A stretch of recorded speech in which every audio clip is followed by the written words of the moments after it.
If you believe the stories, mankind's pride gave rise to the Darkspawn.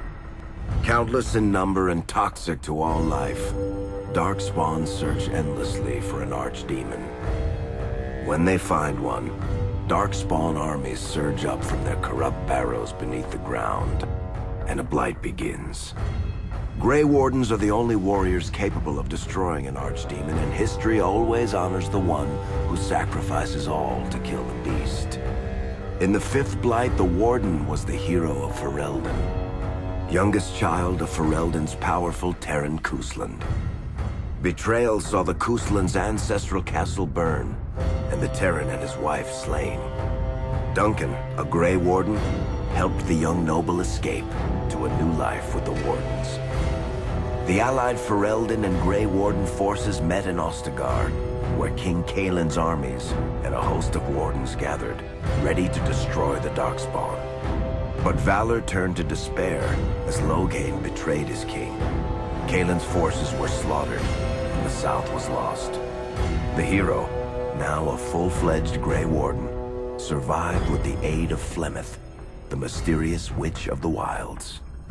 Joined by Flemeth's daughter, Morrigan, and a Grey Warden named Alistair, the hero set out to build an army strong enough to abolish the Blight.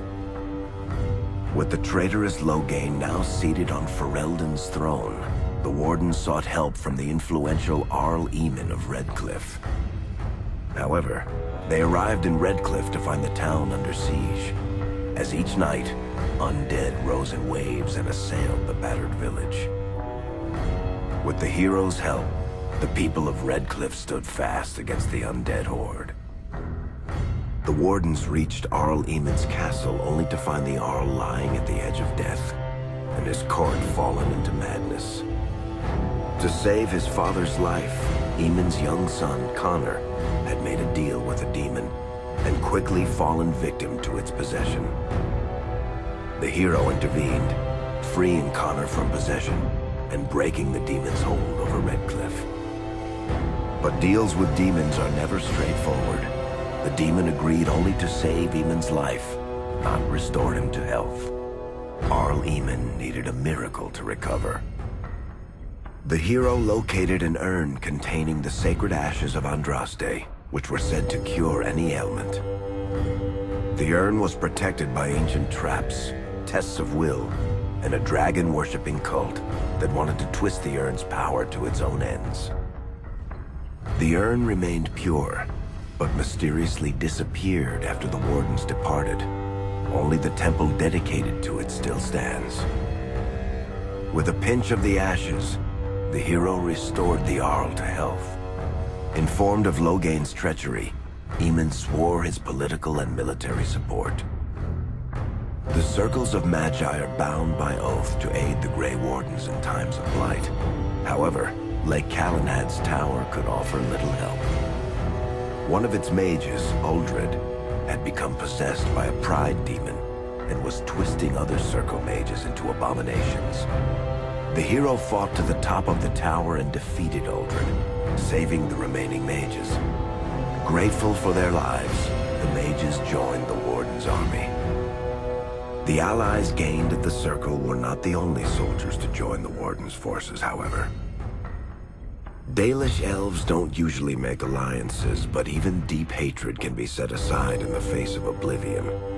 An ancient curse was destroying Ferelden's largest Dalish clans, turning the elves into werewolves. Zathrian, the clan's keeper, claimed that the cure required the heart of the great wolf, Witherfang. Years before, Zathrian himself had afflicted a group of humans with the curse that now ravaged his clan. As long as he lived, the curse endured. The hero freed the werewolves from the long-standing curse, and the Dalish joined the Warden's forces. Blights may happen hundreds of years apart, but the dwarves who live below the surface of Thedas fight Darkspawn every day. No one is better schooled in battling Darkspawn than the warriors of Orzammar, except perhaps their allies of old, the Grey Wardens. The hero arrived in Orzammar in the wake of King Endrin's death to find political factions fighting for control of the dwarven capital. Only the vote of a venerated paragon could break the deadlock to elect a ruler, and order the dwarves to honor their Grey Warden Treaty and join the battle against the new Blight. The hero set off to find a paragon named Branka, who had disappeared into the Deep Roads in search of a legendary artifact, the Anvil of the Void, created by the renowned smith Caradon to forge mighty war golems. The hero helped Caradon destroy the Anvil of the Void, along with the dark secrets that could trap a living soul inside a mechanical construct.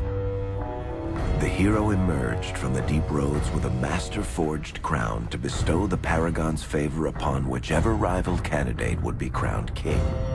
Balin, the youngest son of King Endrin who was suspected of foul play, or Haramont, the aging traditionalist backed by the Dwarven Assembly. Lord Haramont claimed the crown of Orzammar. His traditionalist values keep dwarves first in all things, and safely as far underground as possible. With Dwarden's strength now bolstering the Warden's army, the hero had to deal with Loghain so Ferelden could stand unified against the Darkspawn before the Blight swallowed the world. The kingdom of Ferelden stood divided. While some nobles supported Loghain's regency, others condemned his inaction against the Darkspawn.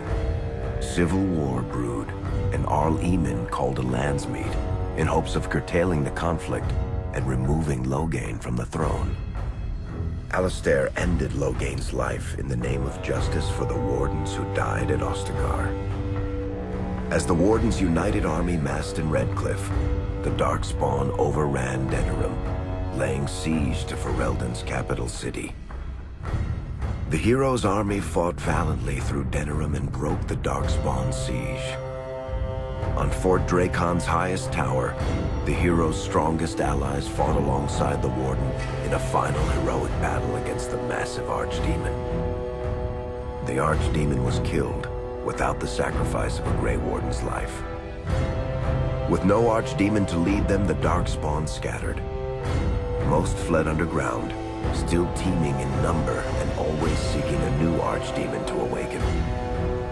The shattered kingdom of Ferelden embarked on a long journey to recovery. In the Blight's aftermath, strong leadership was crucial. Alistair, King Kaelin's half-brother, became Ferelden's new king, joined in rule by the hero, daughter of one of the nation's most powerful leaders. Ferelden still stands, as obstinate and resolute as the Dog Lords ever are, but the events of the Fifth Blight loom over it as the nation rebuilds. For people across Thedas, legends of the hero of Ferelden remain the nation's brightest beacons of hope during its darkest times. It all began in Kirkwall, the fall of Knight Commander Meredith, the Kunari Uprising, and of course, the Chantry's destruction and the onset of Mage Rebellion. One person always stood amidst the swirling chaos: Hawk, the champion of Kirkwall. The Hawk family fled Lothering, refugees from the Blight. Leandra, mother of the champion, and siblings Bethany and Carver hoped to find refuge at her family's estate in Kirkwall, far to the north.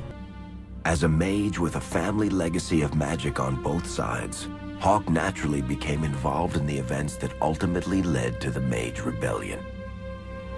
The Hawks escaped the Blight with the help of Aveline Valen, a warrior and family friend.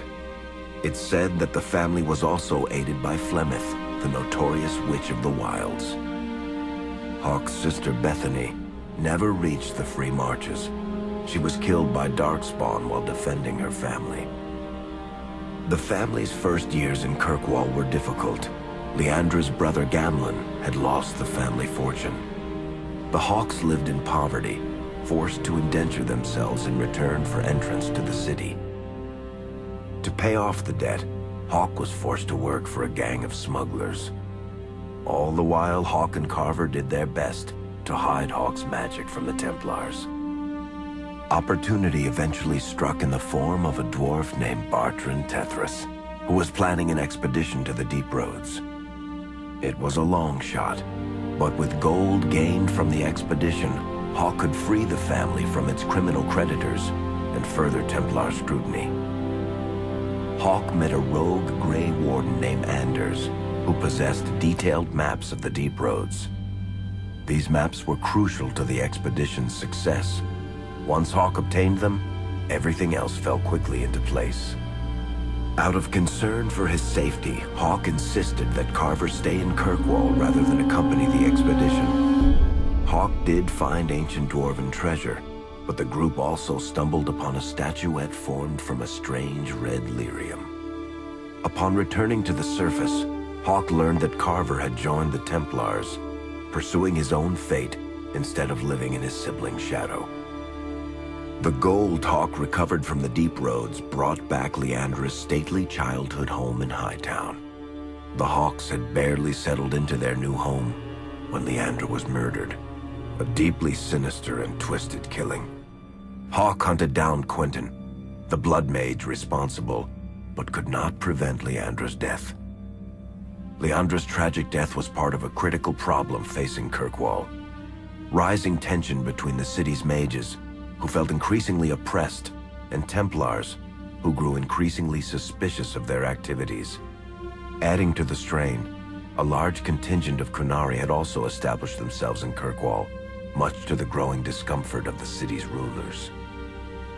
After their dreadnought was shipwrecked many years before, a group of stranded Kunari were allowed to remain in a cordoned-off area in Lowtown. As time passed, the Kunari made no effort to return home, and offered no explanation about why they remained. Tensions rose to a breaking point. Revered Mother Patrice, convinced the Kunari were a threat to the Chantry's faith, incited violence between the Kunari and the Kirkwall populace. Hawk knew that Patrice would bring about unnecessary conflict. Though the champion tried to stop her, Patrice orchestrated the murder of Seamus Dumar, a Viscount's son and a recent convert to the Qun. When her crime was discovered, a Kunari assassin killed her. After Seamus was murdered, the Arishok of the Kunari group lost patience with the humans of Kirkwall. They would now submit to the Qun or die. The Kunari struck hard and fast. They took the palace in Hightown and beheaded the Viscount to immediately quash any resistance. Aided by Knight Commander Meredith and First Enchanter Orsino, Hawk reached the palace and stood toe-to-toe with the fearsome Kunari leader. Hawk fought the Kunari leader. The fierce battle resulted in the Arishok's death and the liberation of Kirkwall from its brief occupation. The Kunari quickly withdrew from the city entirely. Hawk saved Kirkwall and earned the grudging respect of the city's Templars, mages, and nobility, along with the title that history remembers, the Champion of Kirkwall. Kirkwall's problems were still not over, however. After Viscount Dumar's death, Knight Commander Meredith took power and blocked all attempts to appoint a new Viscount. Under Meredith's command, the Templars tightened their grip on the mages, planning to suppress what Meredith saw as a growing rebellion. Anders, who spent years fighting for justice and freedom for his fellow mages, saw that the time for negotiation was past. He destroyed Kirkwall's chantry, killing hundreds, including Grand Cleric Elthina. This single act began a rebellion that spread from circle to circle, until all circles of Magi had risen up in defiance against chantry rule. Though Anders had done the unforgivable, something stayed the champion's hand.